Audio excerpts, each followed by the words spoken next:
Hello, Hi, how are you? I'm okay. How are you? Oh, I'm good, good for what day is it? One of Monday. those days. Aye. Good for a Monday. It's actually quite a quick day today, so Uh-huh. I'm looking forward to having a chat with you girls tonight.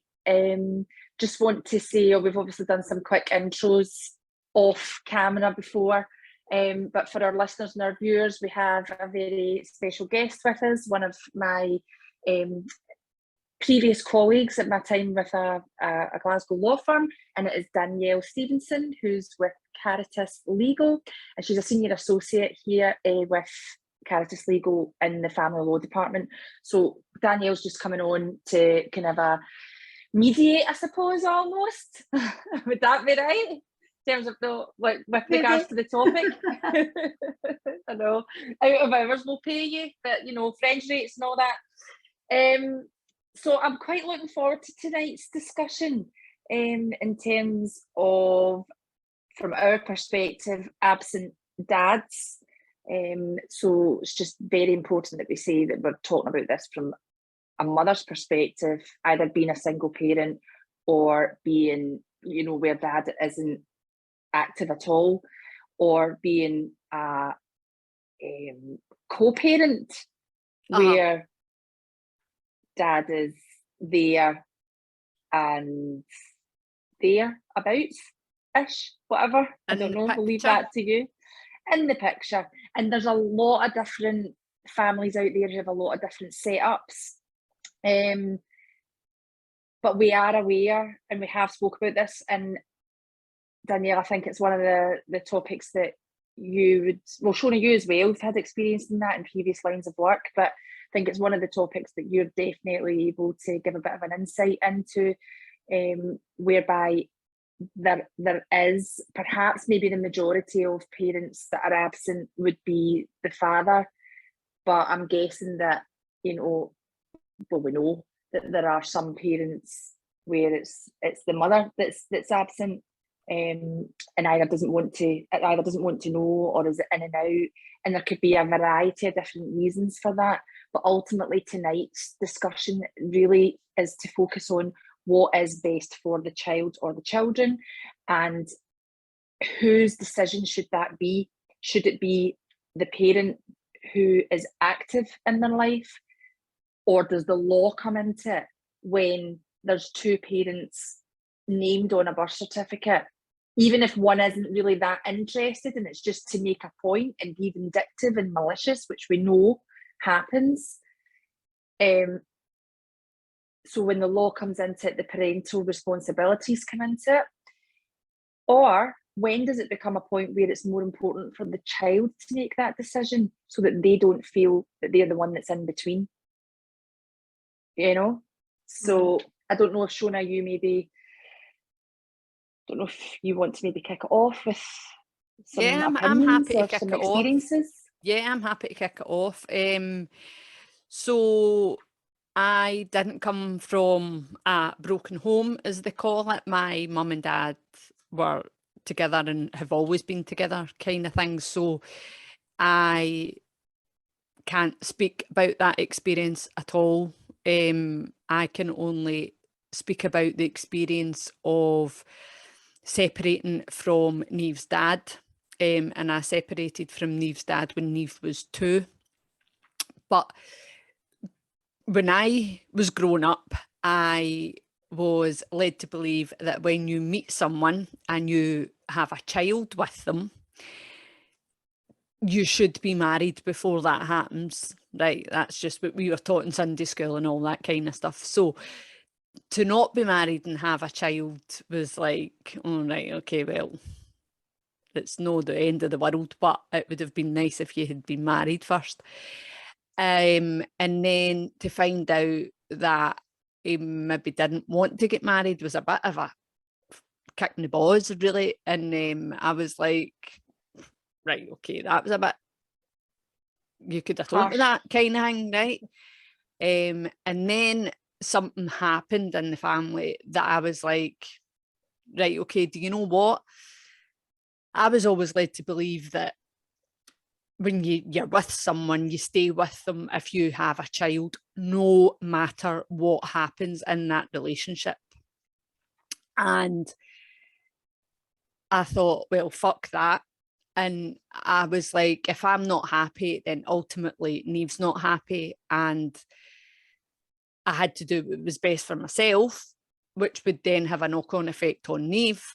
So, and that was honestly what I said. I'm not happy. And if you're truthful, then you're not happy too. And it was like, no, where are you getting that from? And blah, blah, blah. But anyway, we separated, and he was worried that I wasn't going to let him see Neve. And I was like, where are you coming from with that? Like, that's the furthest thing from my mind. Like, it'll be like every Wednesday, every second weekend.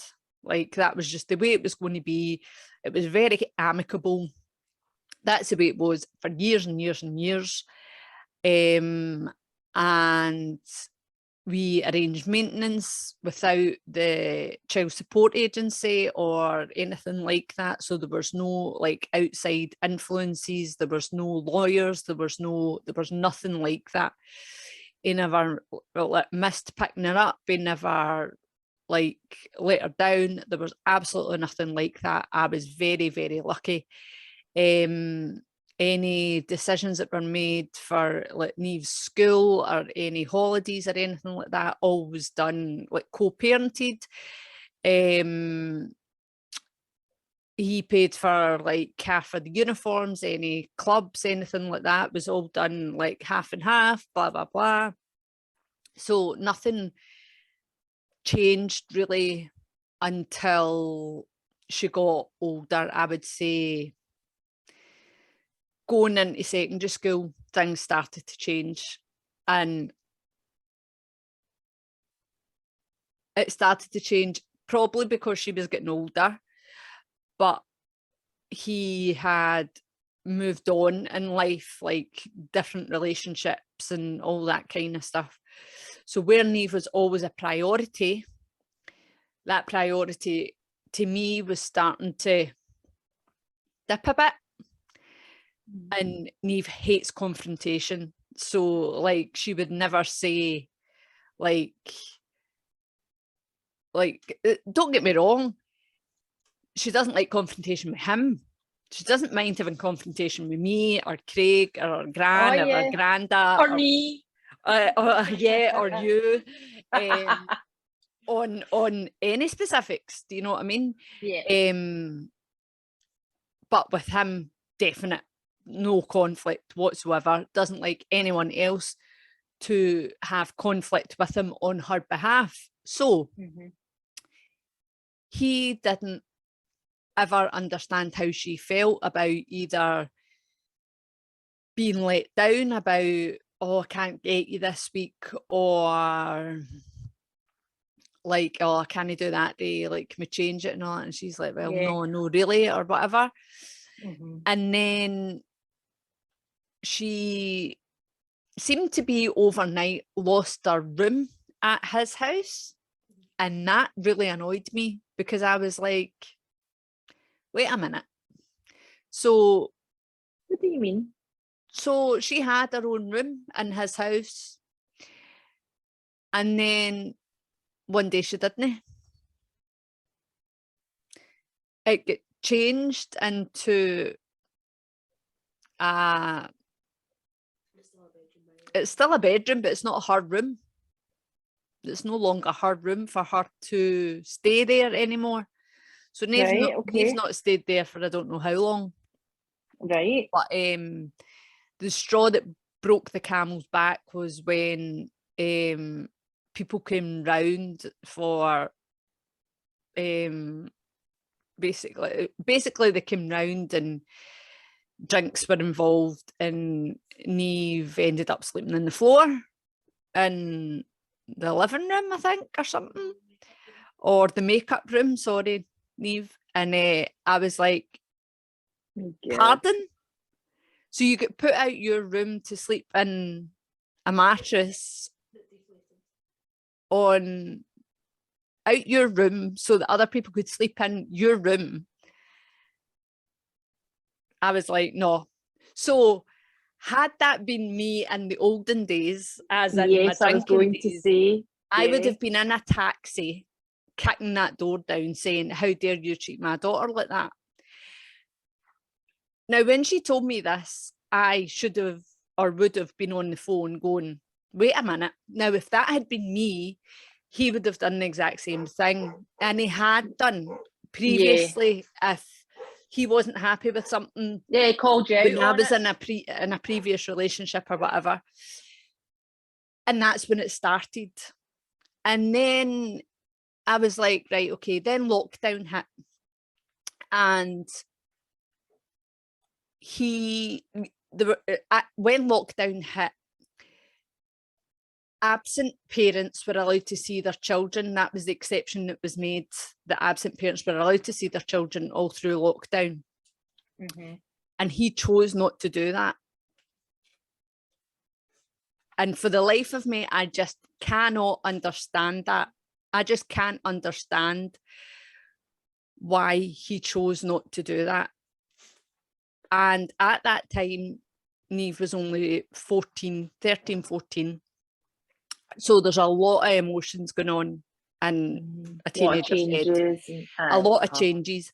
And I could understand that there was vulnerable people in his partner's family and all that kind of stuff.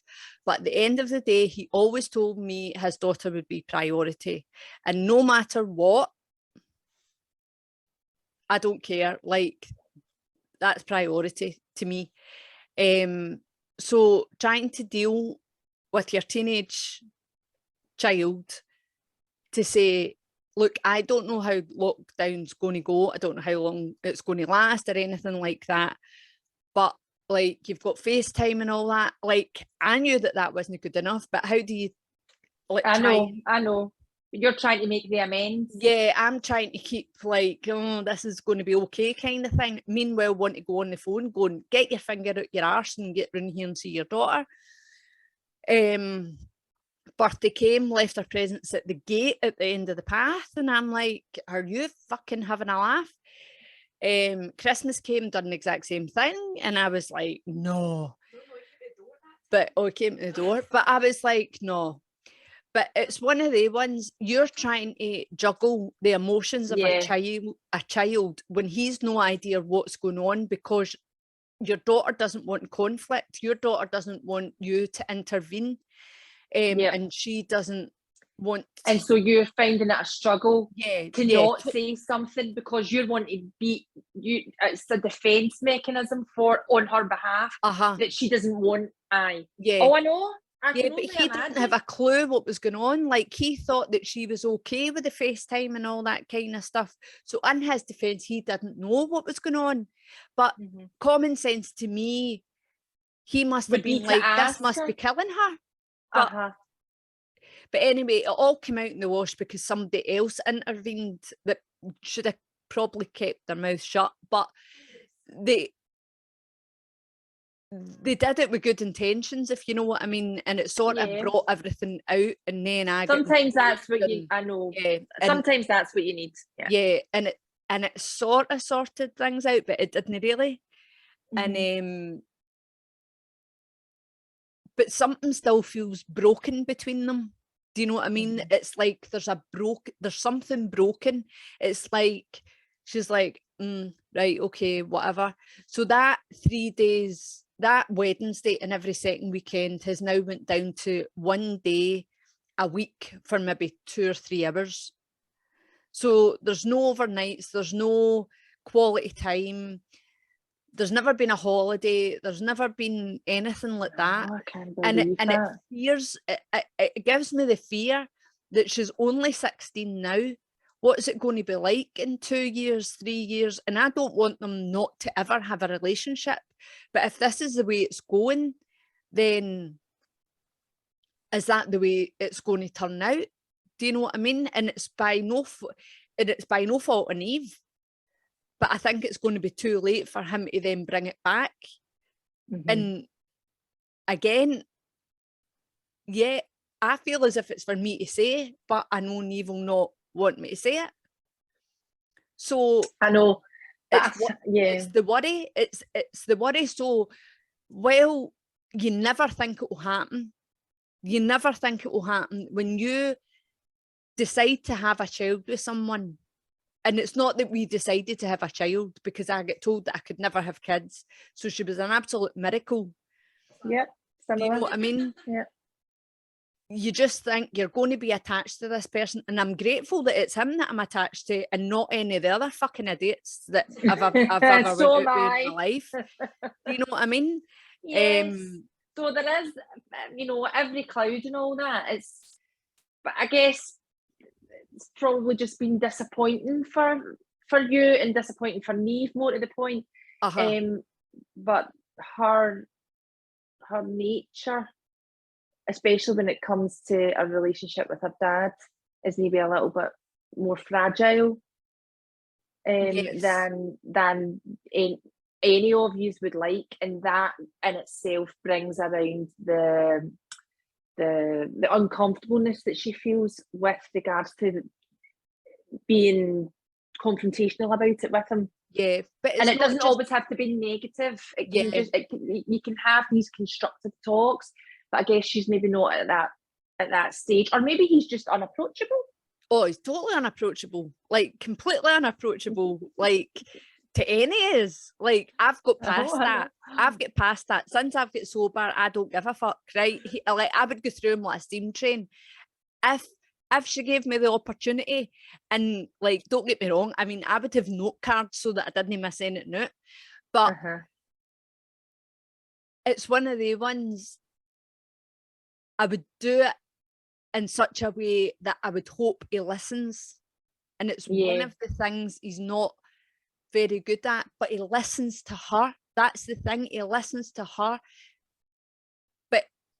But she's not saying maybe what she wants to, she's not having the conversation that she probably should be. Yes. Yeah. And it's but I think for you, completely like not got a clue. Do you know what I mean? And maybe after tonight you will. Well, that's I know that's the thing, but I know it's complicated, isn't it? Because you've got so many like, especially with our age and stuff like that, around about the times when things start the hormones, our hormones, the whole lot changing, you know. She's thinking it's okay just now, but she is going to look back.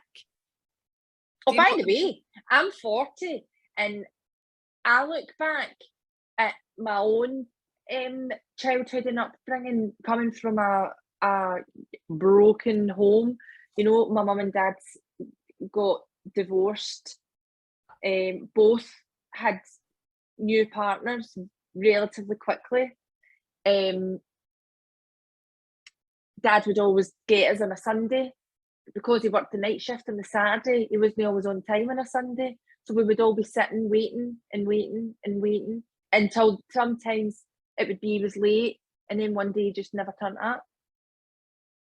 And that disappointment I can totally relate to.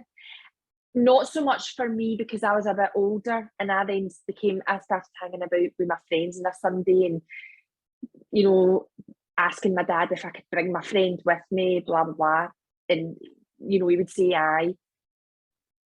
But it's not until I'm older that I actually probably realise the effect of all of those things, especially for my younger siblings.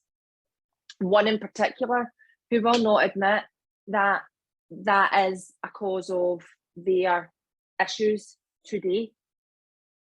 And again, that's another reason why they can't move on in their life in certain elements, is because they won't admit it, you know. I then had a great relationship with my dad until I was pregnant. By the way, 31 when I was pregnant with Adam. And it was a difficult time, because I wasn't in this country. Oh, hi, Craig. I wasn't in this country, and there was a lot of,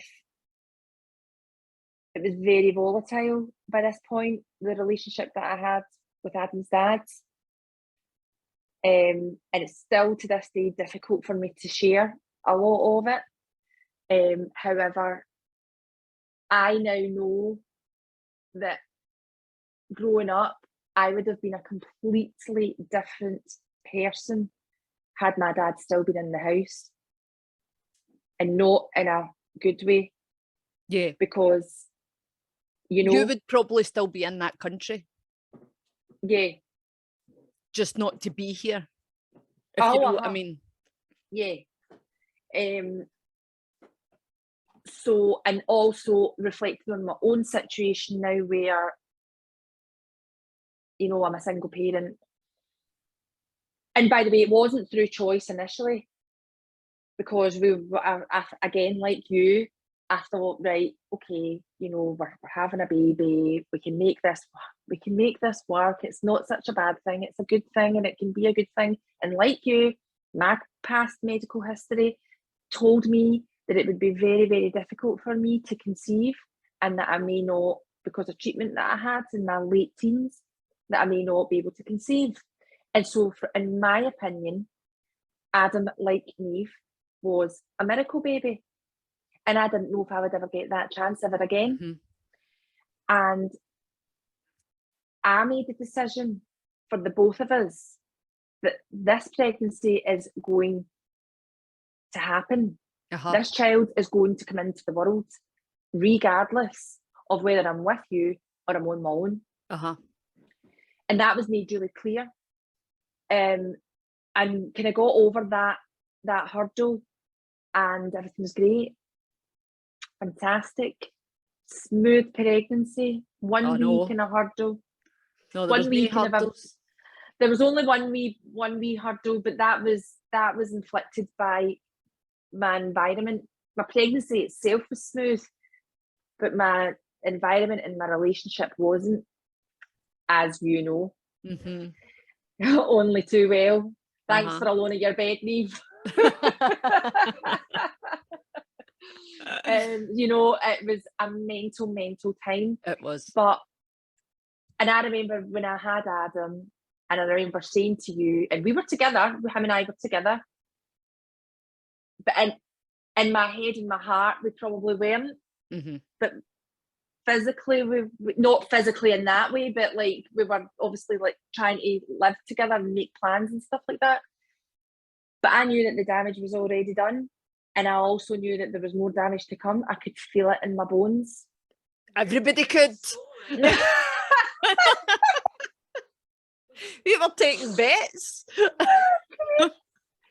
So, I mean, but there then became a point where I thought that I could not do it on my own.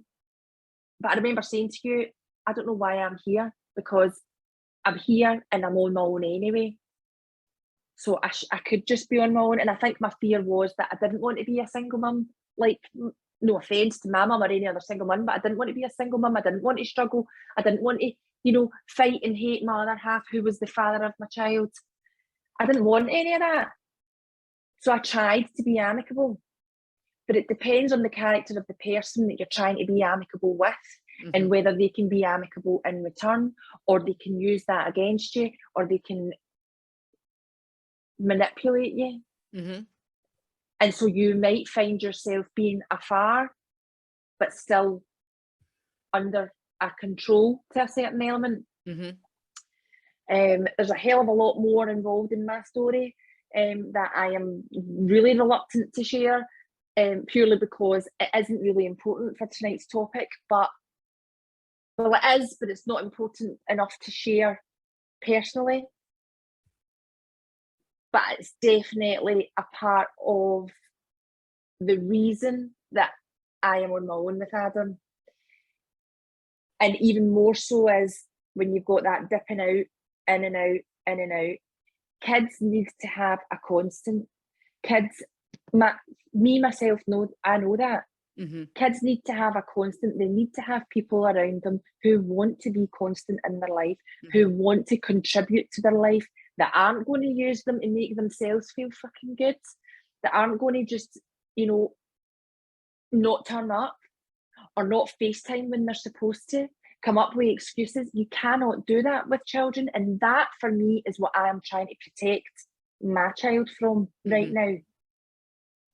And I'm thankful that I'm going to talk about it again. I have that village, unlike a lot of people, but I have that village. And he's very content. He knows who his dad is, knows where his dad is, he knows what he looks like, he knows he's a spitting image of him, he knows a little bit of the background of the story, and he's been understanding about that. And he is inquisitive towards his dad, and he's very much looking forward to the day where he will, you know, have some sort of contact. But right now, I'm not pushing that because he's not. And so I'm very okay with allowing my kid to take that step himself. Yeah. You know?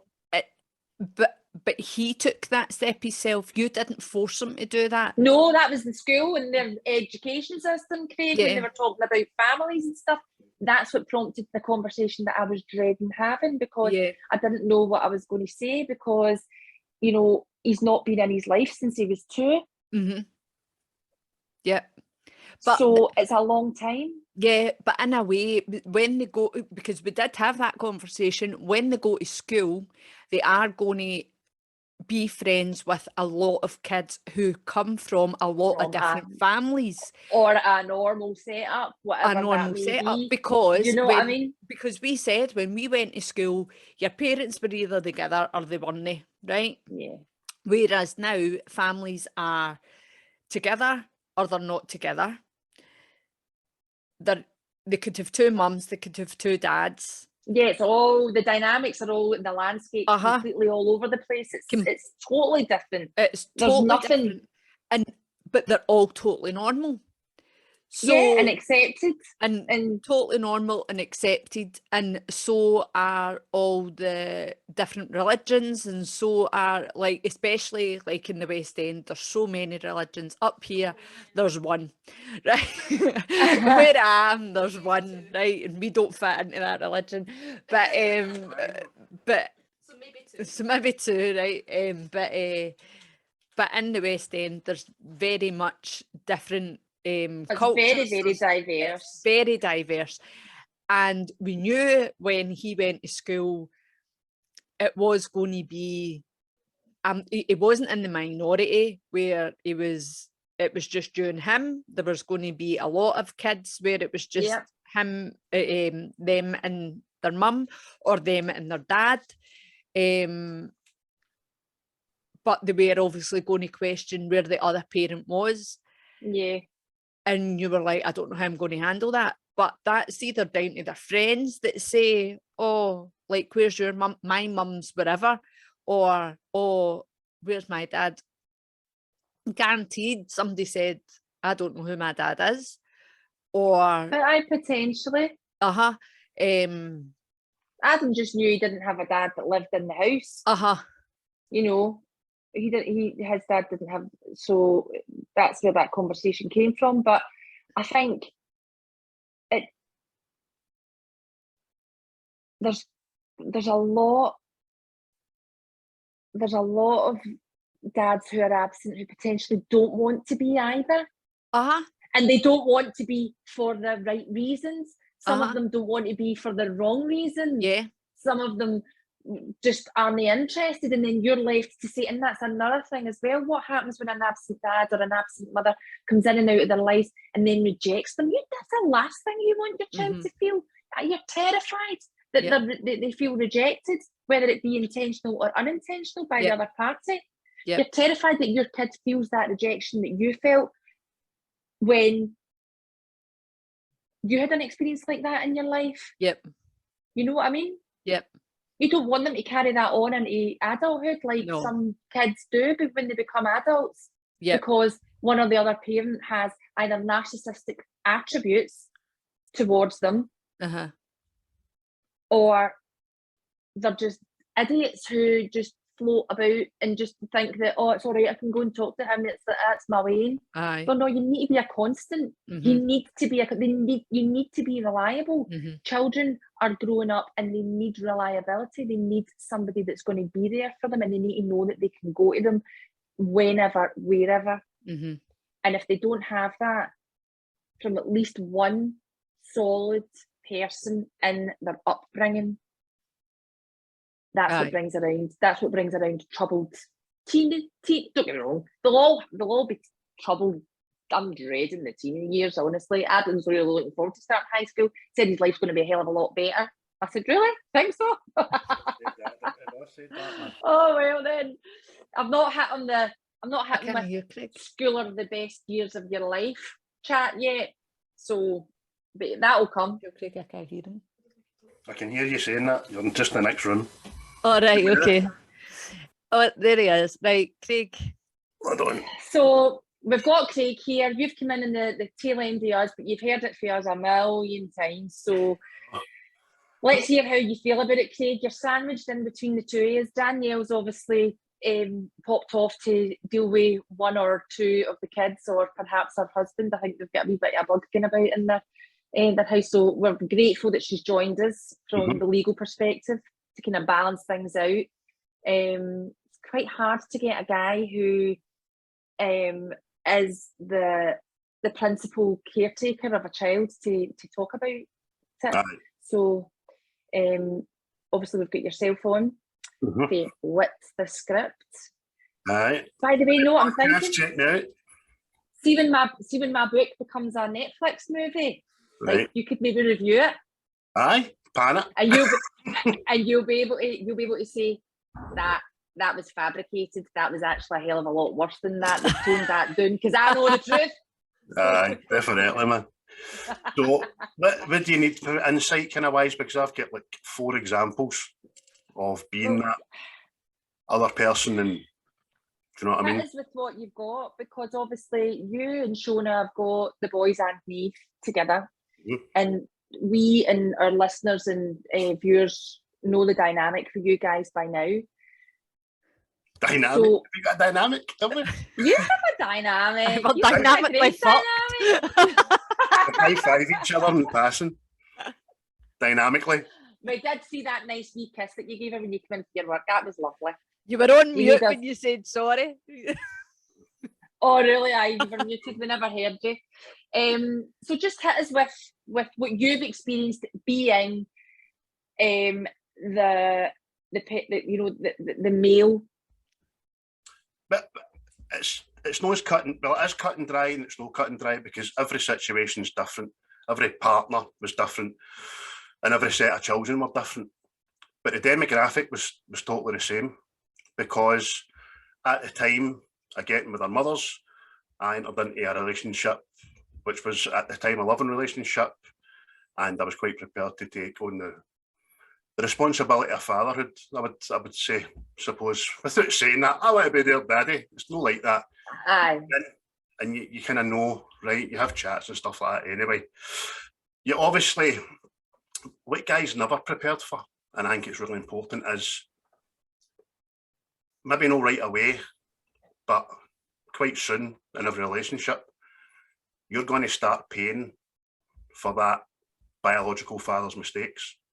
You're going to start getting treated like with arm's length, or the partner's going to expect the same mistakes to happen because you're a man. And I'm getting off piste here, but the crux of it is I've had experience of sitting at windows with, for talk's sake, my stepkids at the time, waiting on the father coming on a Sunday for his scheduled pickup, you know.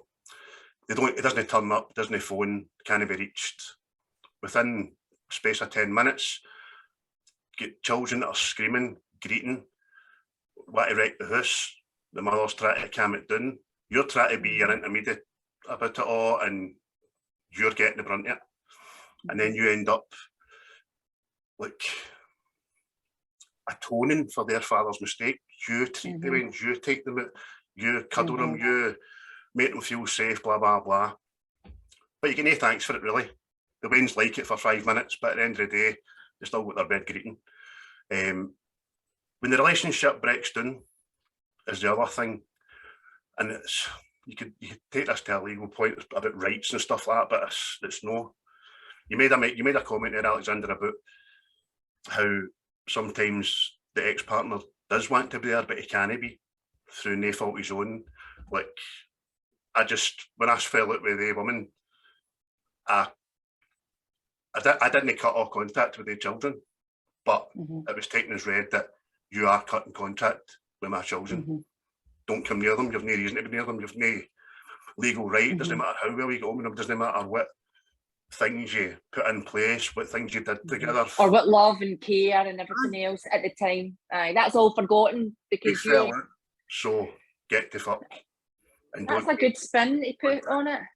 It's a harsh way to say that, I suppose, but me being me, other guys would have maybe kicked up a fuss, but I can see the bigger picture and just as hard as it is. I mean, Shona, you might be talking about this, but when we fell out, we went through a period of that where I just couldn't contact Neve anymore. Yeah. No, it's right. When I couldn't. When you separated that time, when you were at the start, but then circumstances changed in Shona's life where I couldn't. Aye. That would have just caused. Well, that's understandable as well because that's hard for you to accept. But did you ever have a conversation? Sorry, Craig. Did you ever have a conversation with Neve about that side of things? Neve was too young. That was the thing. Aye. And if I'd have just picked a phone up or sent a private message or something like that, it would have just. I knew how Neve was. Neve's emotional. We lass at that age. Yep. Probably 10, 11. And I knew if I messaged her saying, "Hiya, how you doing?"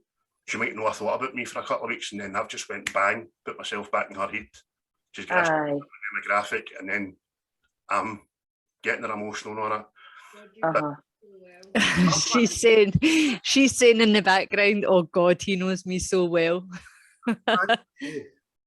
As much as and I don't mean to get on to my wife I love very much about this, and I'm not trying to point score.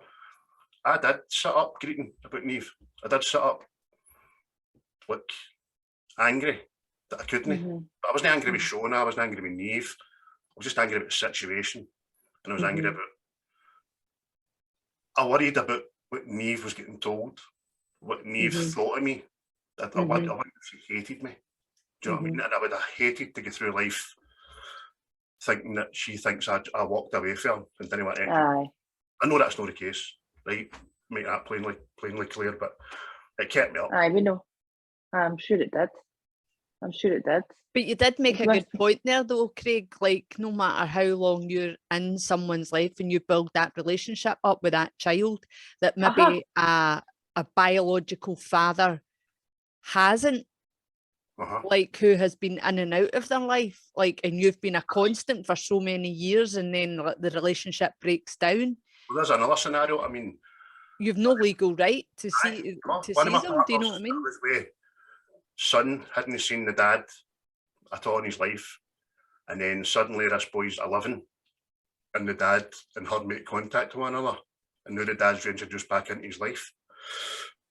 This wee boy's never seen him, his dad's never held him or nothing, right? It's like, you're pregnant, I'm off, and now he's back wanting to be a father, and it just all happened, and I watched it all happening, and I watched this wee boy idolise this guy that fucked off for 11 years. Then he went into devil, and I felt horrible. But I had to sit back and say, "Brilliant, son, I'm so happy for you and your dad and all that." When the guy was an absolute ranging, you know what I mean? I couldn't say that. But that's his blood and it's his rights.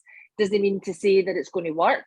But that child is well within their rights to explore that avenue as well, because it is a biological thing. And as a kid, you won't have the capacity to be taking into consideration your feelings, not fully anyway. I suppose it depends on, which is why I was the way you would expect me, knowing me, to be, and sit back and smile and think, brilliant. And more or less just kind of taking it on the chin. Because you know what the dynamic is and you know that you've got to let it take its natural course, and sometimes it works out for everybody and sometimes it doesn't.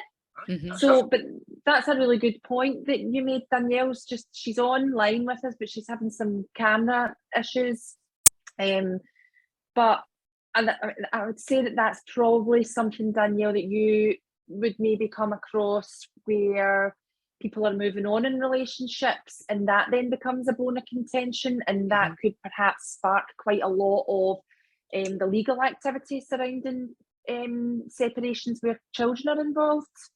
Yeah, so sorry for my camera, I don't know what's going on with that, classic technical problems. Sorry.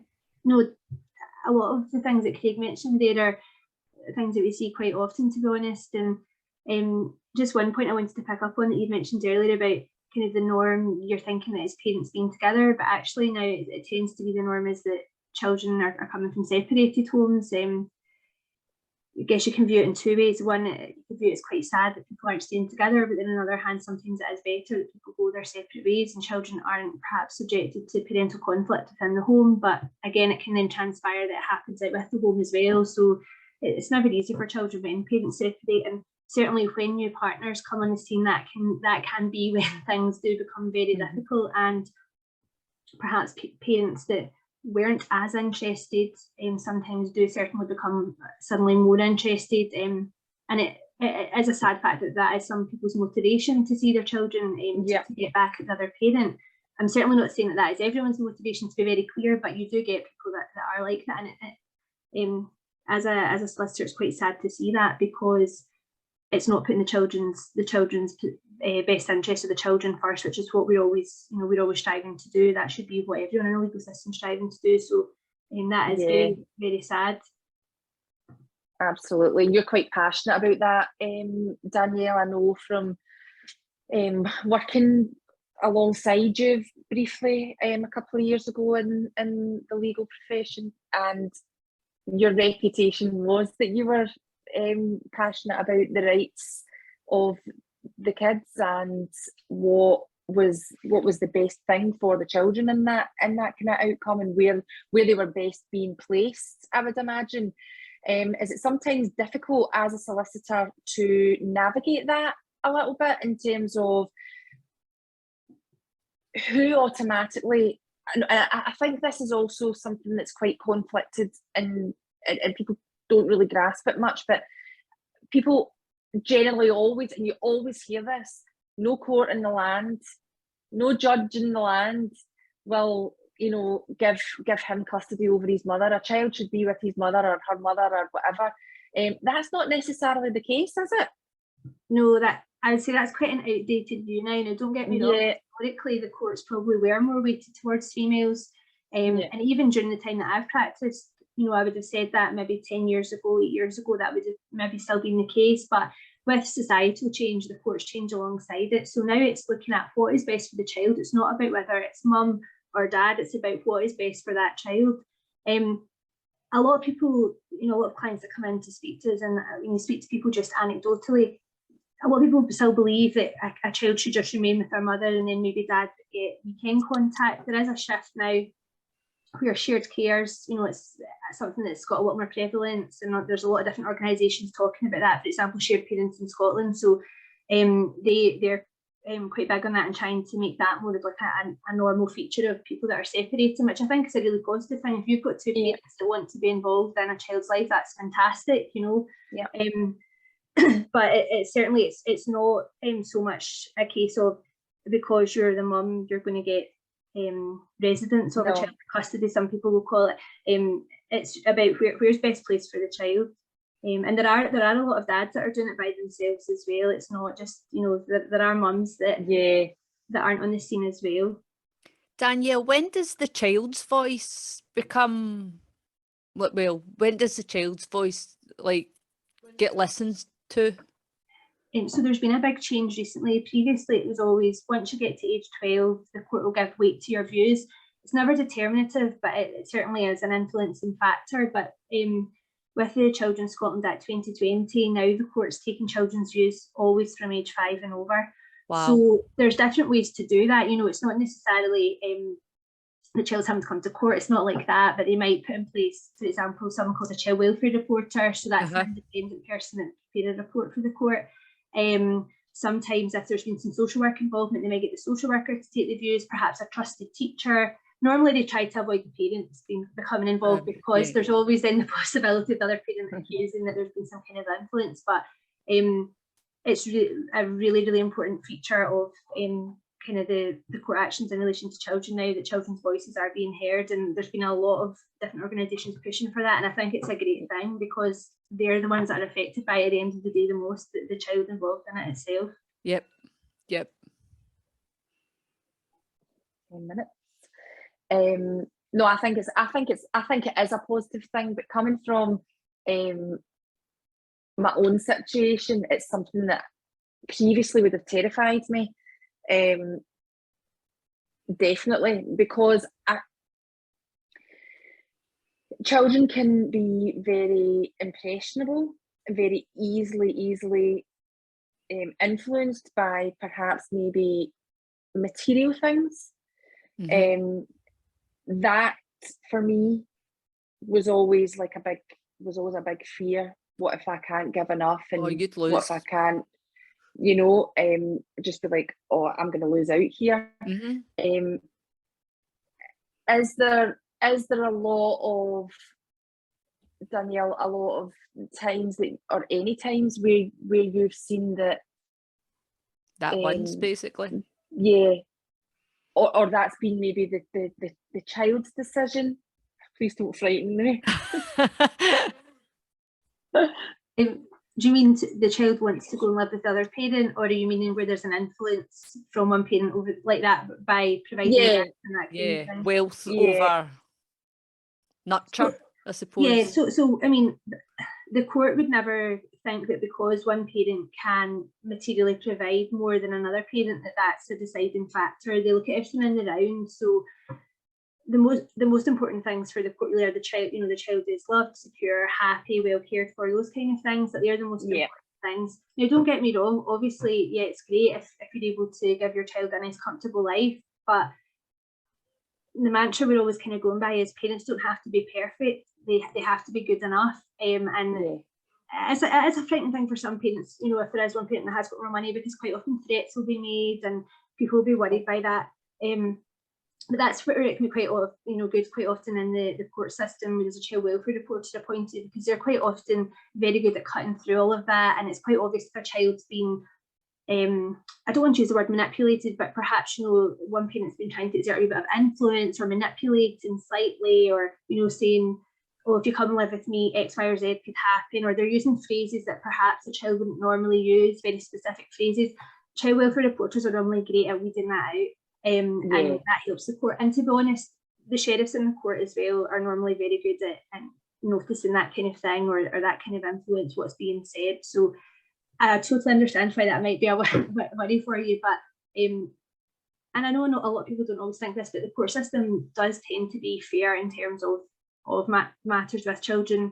And certainly as time is going on, it's become more, I would say, more robust. And like I'm saying, looking at children's views, it is important. So yeah.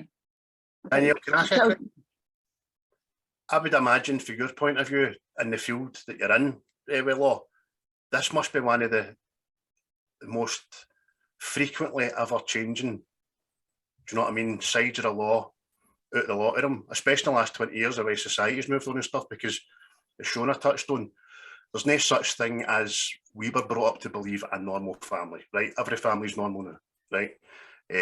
Marriages don't just last through the day you die anymore. It used to just be that's the way it happened. You were in love with your partner or more. Just stuck with them. Right.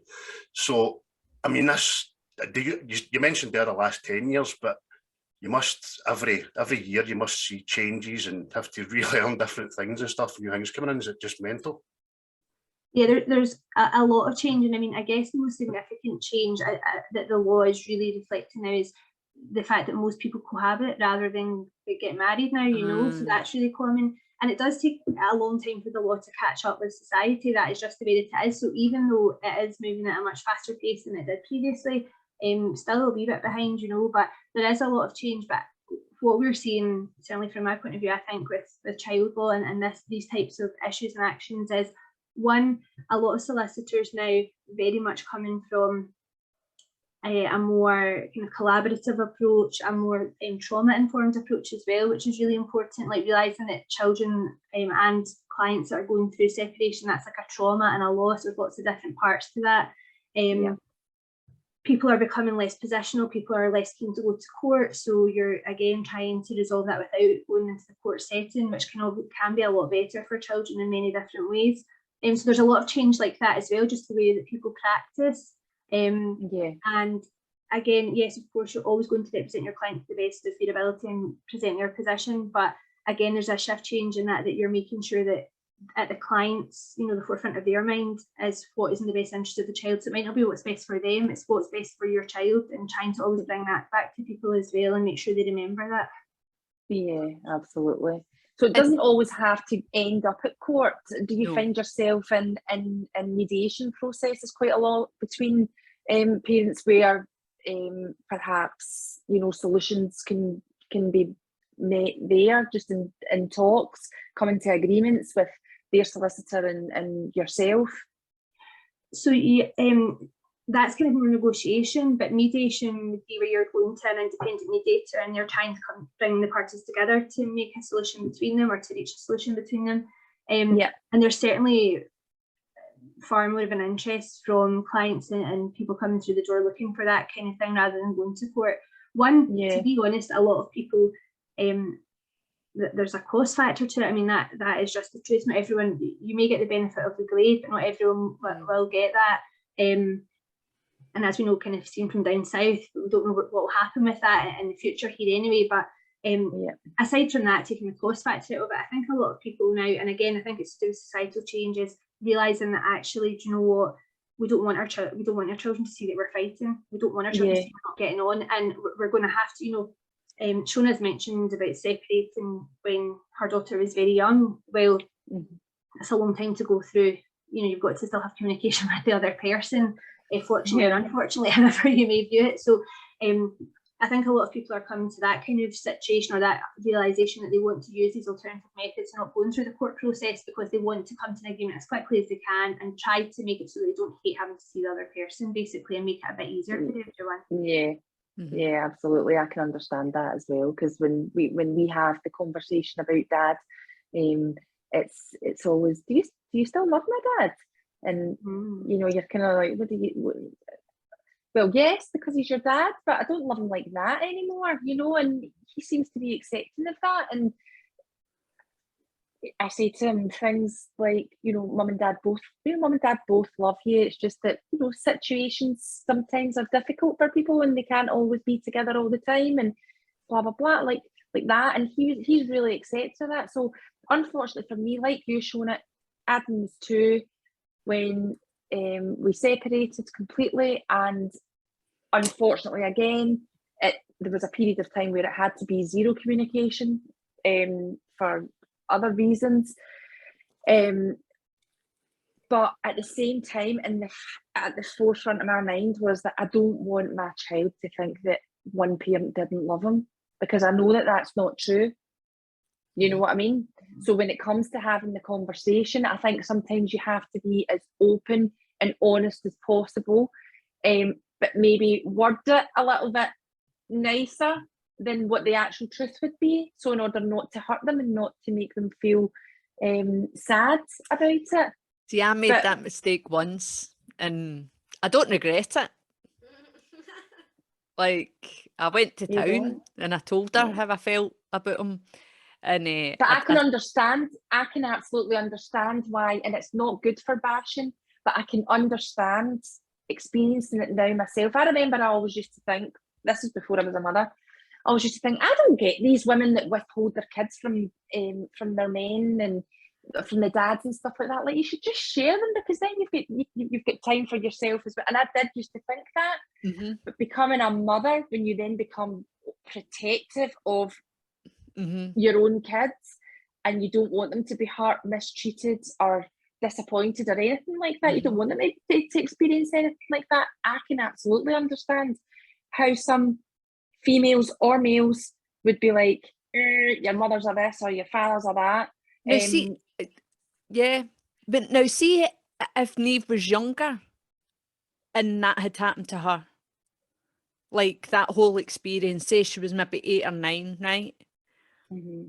There is absolutely no way in the planet that she would ever see him again without me going through any formal lines of this is when you're seeing her and blah, blah, blah, because Yeah. I would be doing what was best for her. I would never. Yeah. Do you know what I mean? I I'd know. be protecting her. But Yeah. because she is older, she obviously has a mind of her own. Do you know what I mean? Yeah, well, she's a young woman now, So, so she's... so unfortunately, I had no say. Whereas, had I had a say, Yes, it would have been completely different. So, that's right. Well, interesting chat, people, and thanks to Danielle for giving us a little bit of an insight. Consistency is the key, she's saying. Yes, and it is to be consistent. So thanks, Danielle. We'll be in touch with you soon. And thanks a million, Craig. You gave us a right good insight into the side of how it feels and what it looks like being an outsider on the inside, if you know what I mean. I just hope I put it across right, because I'm just, my head's all over the place. I've just come in and I can't fit my arse into the groove of this bed. Where's he sitting? I know he's packed into the boys' room because the boys have taken up our Super King beds. But it was really good to hear that, because I've never been in the position where I've been with a partner who's had a child from a previous relationship or anything. So I've always just been in a relationship where there's been two single people. So, but I could only imagine. In fact, that's a lie. I'm telling lies. I just didn't know it. That's for another pod. I'm saying I've never been with anybody. I mean, Penny's just dropped. Craig's like that. Oh, never mind. Yes, but that says, Tell me the kitchen after, Shona, right? Honestly, so, but it was a good insight into how you felt being that person, and how kids, and I've been a kid where my parents have been separated and there's been other people on the scene, and you know, my sister from day dot just did not like my dad's girlfriend, now wife, just didn't like her from day dot. And what happened was, he actually told us on Christmas Day morning, when he came to pick us up, we were sitting in the car, we were still in the street, we hadn't even left. I still remember Laura's face. And that was when he decided to tell us that he'd proposed to his partner, and that they were getting engaged and going to be married within 2 years. Merry Christmas! And we stopped off at the off licence on the way up the road. He was wanting to get bottles of wine. I'll never forget this. And they two were sitting in the back and I was sitting in the passenger seat, and I turned around and looked at them, and my brother was just sitting like that. And my sister went, "He's just ruined my Christmas." oh dear. Timing is everything when it comes to kids. He's just going, It's everything. Why would you do that? That's now, a kind of movie thing, isn't it? That's like something that you see in film. Do you know what I mean? But people do need to move on. And by the way, do you know the way that I see it? And this is one of the words that I had said to my partner at the time when I found out that, you know, he was already a father. Was, if I love you, and that child or those kids are a part of you, then why would I not extend my love and thoughts to them being your children? That was how I, call me naive, was I naive at the time? Very fucking much so. But that was the train of thought that I had at the time, because I was so in love with this person. I was willing to accept the fact that he told me a bunch of lies. I was willing to accept the fact that, you know, he didn't acknowledge the existence of kids. And that would have proven to be But something inside him told you he thought you wouldn't have been. So look at it in a positive light, that you're no way him the now. Right, now you start to You know what I sound mean? like Aye. Let me finish, kind of thing. Aye. Aye. So I know, and you're right. And listen, there's a multitude of reasons why people, individuals, do things, say things, don't do things, don't say don't things. say things. Sometimes we will never know. Sometimes we will just never know, because we're all individuals. But what is the most important thing in my life is my family and obviously my family, my close friends, but my number one priority is my son. Mhm. And that's the most, I go to bed at night sometimes if he's had a crap day at school and he's just tired and he just want to moan, and I have all these wee things in my head have got me worried that, oh my God, what if this and what if that, and oh, how am I going to deal with this? And I just think that kids, and it's so difficult, but kids are the main, their wee minds and their feelings are the main thing that matters. And if mums and dads could just try and get on and accept the world as being more blended now, and that it is more acceptable, and that it doesn't matter, it really doesn't matter to your kid if you live together or you don't, probably, as long as they get equal amounts of love and time. You don't need to be, all that matters. There's still people out there that think they need to stay together for the sake of the children. And I just, from a personal point of view, can say you don't. Like, you honestly don't. Like, you are wasting your life doing that, because once the boys on primary one, we're splitting up. I was going to say to you, the children, and make your move. It's the children that pick up on it at the end of the day, and it's the children that are going to suffer. It honestly is. The children pick up on absolutely everything round about them, and if you're not happy, ultimately your partner's not happy, because you're just rubbing your mood off on them, and then they're walking about with their fucking face and their chin at their ankles, and it's just horrible. That's why me and Craig are always happy, because obviously he's always happy, I'm always happy, Neve's always happy.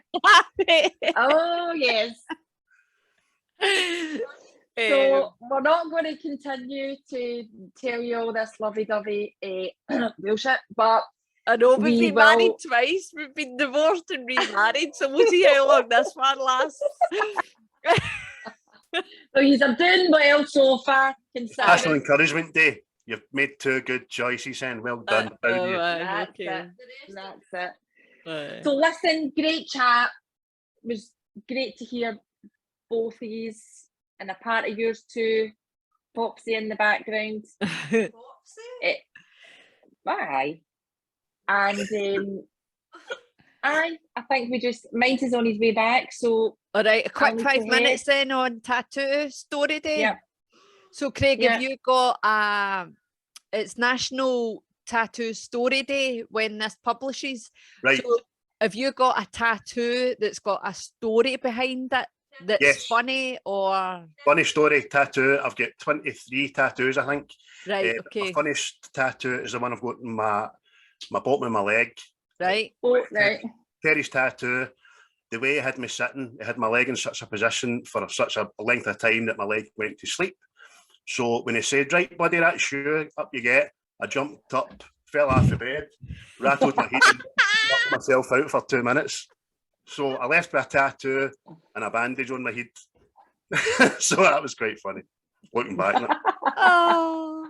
I don't know how many tattoos I've got, but plenty. Neve says, I got one in Turkey, and in Turkey the tattoo parlours are family owned, so the kids just come in and out, right? And I was getting it done on my back, so I had a dress on, and I took my bikini bottoms with me, and I put them on, obviously, and I was sitting, like, I took my dress off, so I had a full bikini on, and I was straddled across the back of the chair, and I was getting the tattoo done, and the wee boy was in the shop, and he's like that, oh, like pure, that's lovely kind of thing.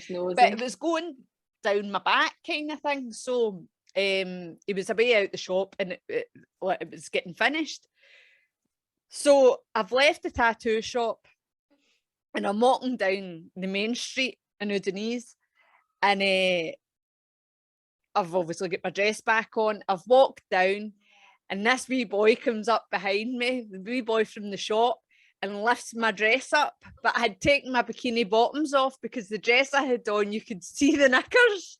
So I had taken the knickers off, and the wee boy pulls my dress away up to see my tattoo. And he's like, that, it's lovely. The arse is hanging out in the middle. And you had your bare arse on his face. His mum's running down going, no, no, no. I'm like, it's okay. I'm like, it's okay. I'm standing and he's going, it's lovely, it's lovely. And I'm like, thank you. And I'm like, trying to keep the front of the dress down so that nobody sees my nanny. And I was like, lovely, stay there. So there's probably pictures, as you said, Craig, of me standing in the middle of Udinese High Street, like pure, oh, thank God I had been using the sunbeds at that time and it wasn't a pure white arse. White, but aye, a big pure, white pure patch. white with like tanned legs. But aye, he was like pure chasing me down the street. I'm like, why is that wee boy chasing people down the street? But it was me. So aye, so always funny stories or sad stories and memory stories about tattoos. So we'll be asking you to share your stories with us on Friday. Well, I don't have any. I was just going to say, you don't have any. That's right. She doesn't. Over the weekend, we'll be asking you to share your stories with us of tattoos, and we will be sharing some amazing work from 3 local tattoo artists, 2 that Craig, one that me and Craig both have used, one that I have used, and one that was recommended to us. Amazing artists in Glasgow and the surrounding areas. As usual, we'll be doing a montage and putting it up on our YouTube channel, so look out for that. On Friday it'll be dropping, but as usual we'll do it as a sneak peek reel, and we'll send the links up on our stories.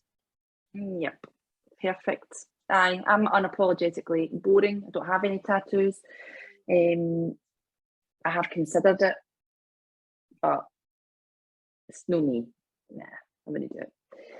Although I am finding myself more and more attracted to guys with tattoos, whereas when I was younger, I never liked them at all. Must be an age thing. Must be. Right. So, yes. I'm married. Blended families and all that. Imagine, no, she stayed with us before. No, I'm not having that again. I know. I thank me for getting up her bed that time. We've got a bigger house now. There's plenty of room. The last time Denozo had a pal. I know, we Denozo. Right, speaking about Denozo, his wee best pal is about to come back for football, so I need to wrap this up, folks, but loved chatting to you, and anybody has any questions or would like to set up a wee Q&A session with kind of the legal side of things that we've kind of touched on. If anybody's got any kind of questions that they want to throw out there at all, feel free to get in touch with them. I'm sure Danielle would be more than happy to give us a brief explanation of that circumstance and how it sits within the law. Yep. And yes, look forward to catching up again soon. And thanks for coming on, Craig. Thank you very much, ladies. Yep. You're welcome. And if you're into movies, remember and subscribe to What's the Script? Season 1's nearly finishing. Yes. Fantastic. Thank you. Okay. Keep up the good work, Craig. Join us again soon. Right, cool. Cool. See you later. Cheers. Bye. Bye, guys. Bye. Bye. Mum.